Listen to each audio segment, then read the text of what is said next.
एक समय की बात है कि ऋषि वशिष्ठ और ऋषि विश्वामित्र दोनों में छोटा सा बहस छिड़ गया। वशिष्ठ मुनि कह रहे हैं कि सत्संग सबसे बड़ा है और विश्वामित्र मुनि कह रहे हैं कि सबसे बड़ा तप है। अब तप बड़ा है या सत्संग बड़ा है, इन दोनों की बहस आपस में छिड़ गई।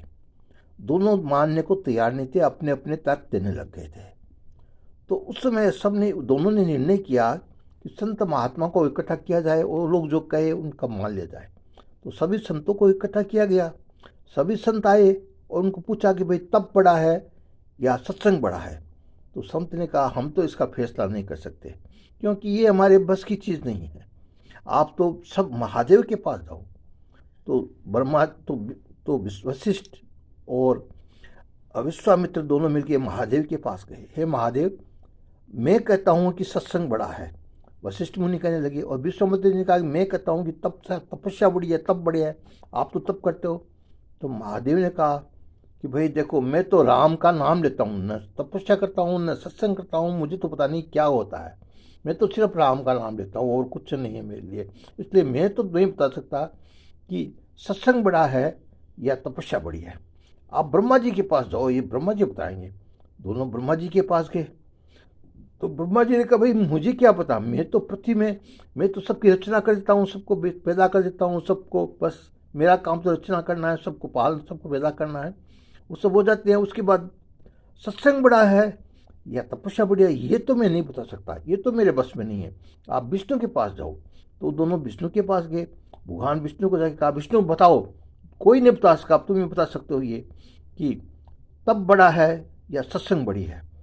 तो विष्णु भगवान ने कहा मैं समुद्र के अंदर ये सांपों के सिया के ऊपर सोया रहता हूँ और मैं यहाँ बैठ बैठ के और सब लोगों की है वो जो सबकी पालन करता हूँ, सबको सब कुछ करता हूँ।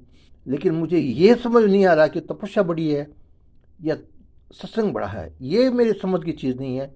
ये अगर आपको अगर पूछना हो सही तरीके में तो आपको ये बता सकता है शेषनाग। शेषनाग को जाओ। शेषनाग, क्योंकि पृथ्वी का भार सब शेषनाग ने उठा रखा है, वो जानता है कि तपस्या बड़ी है सत्संग बड़ी है। तो दोनों शेषनाग के पास गए। शेषनाग को पूछा भाई शेषनाग, भाई बताओ सत्संग बड़ी है या तपस्या बड़ी है। अब शेषनाग ने सोचा कि मैं क्या जवाब दूं, मेरे को ब्रह्मा विष्णु महेश तीनों ने मेरे पास भेजा है। तो शेषनाग ने कहा कि भाई देखो, मेरे सर पर पृथ्वी का बोझ है, इतना बड़ा बोझ मैं पृथ्वी का लिए मैं सोच नहीं सकता, मुझे सोचने का कुछ टाइम दीजिए। तो आप एक काम करिए विश्वामित्र जी, आप अपनी तपस्या के बल से थोड़ी देर के लिए पृथ्वी को रोक दीजिए, तो मैं फिर सोच के फिर आपको बता सकूँ। तो ब्रह्मा तो विष्णु तो विश्वामित्र मुनि ने कहा मैं अपनी 1000 वर्ष की तपस्या देता हूँ, पृथ्वी रुक जाओ। पृथ्वी नहीं रुकी। 2000 वर्ष, 10,000 वर्ष, 1,00,000 वर्ष की तपस्या दी तो भी पृथ्वी नहीं रुकी। तो विश्वामित्र जी ने कहा पृथ्वी तो नहीं रुक रही भाई, पृथ्वी तो आपके सर पर ही है, ये तो नहीं रुक रही, आप सर कैसे हटाओ, सोचो। तो वशिष्ठ मुनि ने कहा कि मैं अपनी एक क्षण की जो सत्संग की है वो आपको देता हूँ। ये पृथ्वी तुम रुक जाओ, मैं एक क्षण जो मुझे सत्संग का जो महत्व मिला है, सत्संग का जो मुझे पुण्य मिला है, वो मैं तुम्हें सुनता हूँ, एक क्षण के रुक जाओ। तो पृथ्वी वहीं ठहर गई और शेषनाग ने अपना सिर वहाँ से हटा लिया, पृथ्वी वहीं की वहीं रह गई। तो शेषनाग फिर वापस थोड़ी देर बाद में फिर वापस पृथ्वी को अपने सिर पर ले लिया। तो फिर पूछा दोनों ने, वशिष्ठ मुनि ने और विश्वामित्र ने, अब बताओ, अब तो तुम्हें सोचने का टाइम मिल गया। अब क्यों सोचने का टाइम मिल गया, आपके समझ में अभी तक नहीं आया कि कौन बड़ा है। जब आपने 1,00,000 वर्ष की तपस्या मेरे को इस पृथ्वी को दान दी और का तो भी पृथ्वी अगर नहीं रुकी तो इसका मतलब आपका तो वो बड़ा नहीं हुआ। और वशिष्ठ मुनि ने एक क्षण की आपका सत्संग इसको दिया, मेरा एक सत्संग का जो जो पुण्य मैं तुम्हें भेंट करता हूँ, और पृथ्वी एक जगह रुक गई, इसका मतलब तो सत्संग बड़ा है। ये मैं क्या बताऊँ, ये तो आप ही दोनों आपस में सोच लो। और दोनों ने सोचा, फिर उसमें ये मालूम पड़ गया कि तपस्या से सत्संग बड़ा है। सत्संग बचपन से शुरू होता है। हम जब पैदा होते हैं तो माँ बाप हमारे साथ सत्संग करके हमें सब कुछ सिखाते हैं। फिर उसके बाद थोड़े बड़े होते हैं तो स्कूल में जाते हैं तो स्कूल में टीचर हमारे साथ सत्संग करके सिखाता है। फिर बड़े होते हैं तो व्यापार के अंदर में हमारे माता पिता हमें सत्संग से, सत्संग वो एक तरह का सत्संग ही है।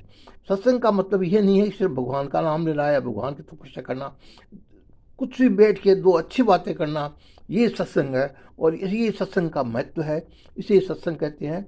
और फिर बड़े हुए तो फिर ऋषि मुनियों के पास में फिर पुस्तकें पढ़ना, ऋषि मुनियों के पास जाना, उनके साथ बैठना, तब बातें करना, ये सत्संग है। इसलिए सत्संग बड़ा है तपस्या से भी।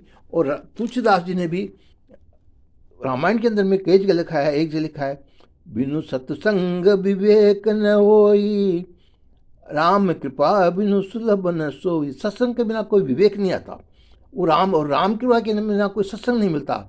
और दूसरा उन्होंने तुलसीदास जी का, सत्संगति दुर्लभ संसारा, निमिष दंड भव ये कई बारा। ये सत्संगति है, बहुत ही दुर्लभ है, संसार में बहुत कम मिलती है, किसी को भी नहीं मिलती।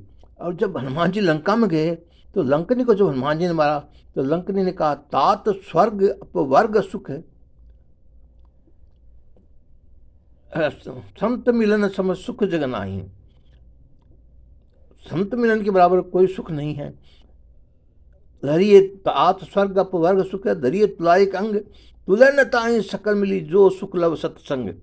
उस लंकनी ने कहा, हे राम हनुमान जी, जो सत्संग में जो सुख है वो किसी में नहीं है। संसार के जितने वस्तु हैं उसमें किसी में सुख नहीं है। इसलिए सभी को हमेशा सत्संग करते रहना चाहिए। सत्संग करने से सब कुछ प्राप्त होता है।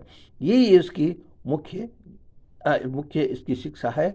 और ये आप सत्संग हमेशा करिए, इसी से आपको सब कुछ आपका भला होगा। जय श्री राम।